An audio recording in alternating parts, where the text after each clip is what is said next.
Halo teman-teman, kembali lagi di AS Anim. Bagaimana kabarnya? Semoga baik-baik saja ya. Tetap patuhi protokol kesehatan agar terhindar dari virus corona.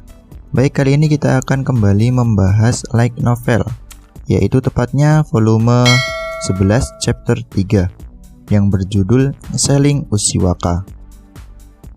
Untuk berpisah secara menyenangkan dan bersih, peraturan tertentu harus dibuat. Bisa dikatakan siswa tahun ketiga Akademi Shiratorizawa sedang dalam persiapan untuk pindah dari asrama mereka. Kotak-kotak karton bertumpuk di sana-sini dan kantong sampah berserakan di mana-mana, membuat ruangan dan koridor terlihat seperti tempat persiapan festival sekolah. Suara nyanyian terdengar dari kamar Tendo Satori. Terlihat Satori Tendo sedang mengobrak-abrik barangnya. Dia sedang memisahkan barang-barang menjadi 2 kotak. Ohirareon bertanya, "Bukankah seharusnya kamu memisahkan dengan benar?" Sambil menarik salah satu kotak, Tendo menjawab, "Aku tidak akan melempar ini." Tendo memasukkan semacam remote control ke dalam kotak tersebut. Remote itu terlihat tua, terlihat mirip dengan pengontrol AC ruangan, namun berbeda. Dengan penasaran, Reon bertanya, "Apa yang akan kamu lakukan dengan itu?" "Saya akan menjual secara online," jawab Tendo. Ohirareon terlihat bingung.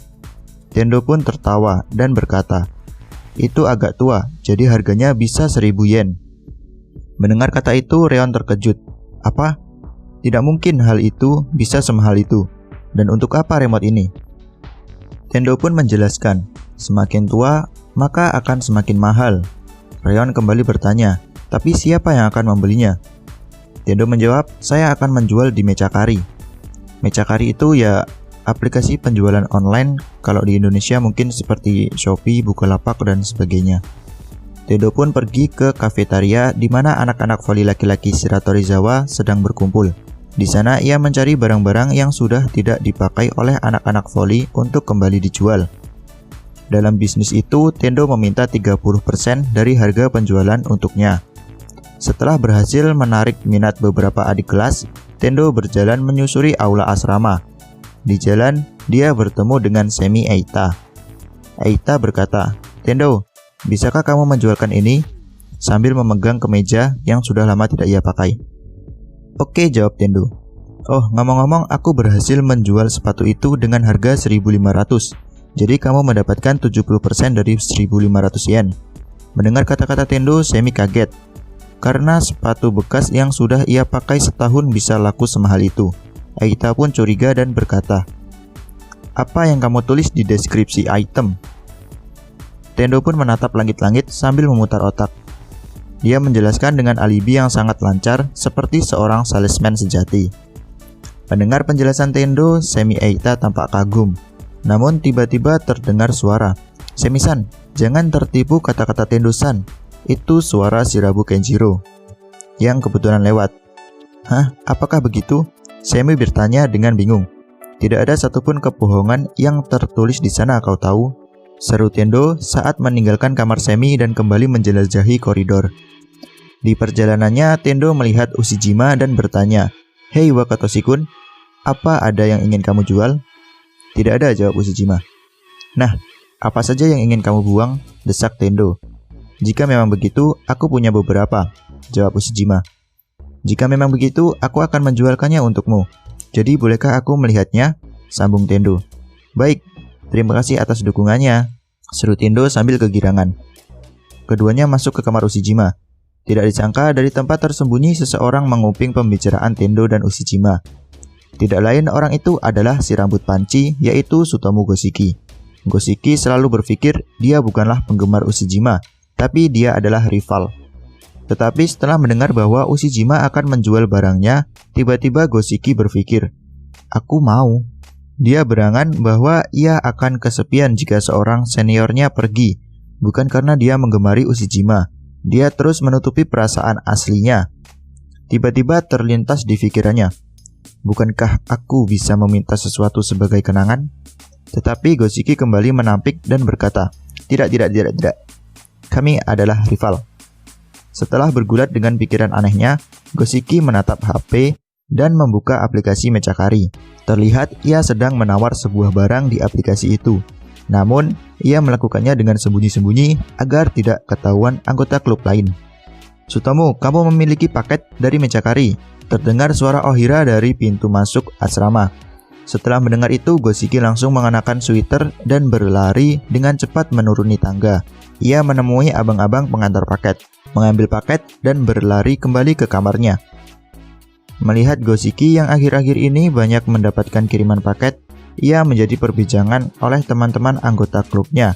Mereka bertanya-tanya apa yang dibeli oleh Goshiki. Setelah membuka paket, Goshiki tercengang melihat sweater yang sangat besar, bahkan berukuran XXL. Ia pun mencobanya. Setelah dipakai, sweater itu menutupi seluruh tubuhnya. Tiba-tiba pintu terbuka dan terdengar panggilan. "Sutomo," suara itu adalah suara Ohira Reon. Dengan bingung, Ohira menatap Goshiki yang sedang tenggelam dalam sweaternya. "Saya baru memesan ukuran yang salah, jangan khawatir," ucap Goshiki. Ohira pun keluar dari kamar Goshiki. Karena banyak belanja di Mechakari, Goshiki tanpa sadar sudah menghabiskan uang makan siangnya. Akibatnya, dia hanya makan roti untuk mengganjal perutnya di siang hari. Tanpa diduga, Tendo dan Ohira tiba-tiba masuk ke kamar Goshiki dan melihat adik kelasnya hanya memakan roti. Melihat itu, Tendo dengan baik hati menawari Goshiki untuk makan udon di kafetaria. Namun Goshiki masih gengsi dan menolak ajakan itu meskipun ditraktir. Karena ditolak, Tendo dan Ohira pun meninggalkannya. Namun tiba-tiba Goshiki berteriak, "Berhenti!" Meskipun dengan karege. Mendengar pertanyaan itu, Tendo pun menambahkan, "Bahkan kamu boleh pesan puding untuk cuci mulut." Berhubung Goshiki sudah sangat lapar, ia pun mengikuti senpainya. Gak punya harga diri nih Goshiki ya. Ketika sedang makan, tiba-tiba Tendo berkata, "Kamu tahu, hanya dengan menggunakan roller belakang Ushijima, tidak berarti kamu akan menjadi dia." Perkataan itu membuat Goshiki tersedak udon. Dengan terkejut, Goshiki menjawab, "Kenapa?" Dan melanjutkan berkata ngalor ngidul, gak jelas arahnya. "Dengan kata lain, kamu tidak percaya diri?" tanya Ohira. Pertanyaan itu membuat Goshiki terdiam, kehabisan kata-kata. Melihat juniornya yang sedang tidak percaya diri, Tendo memberi pencerahan. Dia berkata, "Tenanglah Goshiki, kamu masih bisa terus bermain bola voli seperti yang kamu lakukan selama ini. Seperti biasa, kamu masih bisa terus bersaing dengan Wakatoshi-kun. Hanya karena Wakatoshi-kun lulus, bukan berarti dia menang atau kamu tertinggal." Setelah selesai makan, Goshiki berterima kasih kepada Tendo. Namun, Tendo berkata, "Ya, terima kasih. Aku sudah banyak dapat keuntungan darimu." Ternyata barang-barang yang dibeli Goshiki dari aplikasi Mechakari adalah barang-barang Tendo, bukan barang-barang Wakatoshi, karena Wakatoshi tidak menjual barang apapun. Mendengar penjelasan Tendo, Goshiki pun tercengang dan berkata, "Tapi di Mechakari tertulis item favorit pemain sekolah menengah atas kan?" Mendengar itu, Tendo berpose, "Pemain SMA level teratas, gue blocker Satori." Ya, jadi itulah ya sedikit cerita tentang pemain-pemain Shiratorizawa setelah mereka kalah di final menghadapi Karasuno. Di sini Goshiki tertipu, ia pikir barang yang ia beli adalah barangnya Ushijima, ternyata barangnya Satori Tendo. Mungkin cukup sekian ya dari cerita ini, semoga bermanfaat. Terima kasih karena sudah mendengarkan sampai akhir dan salam bahagia.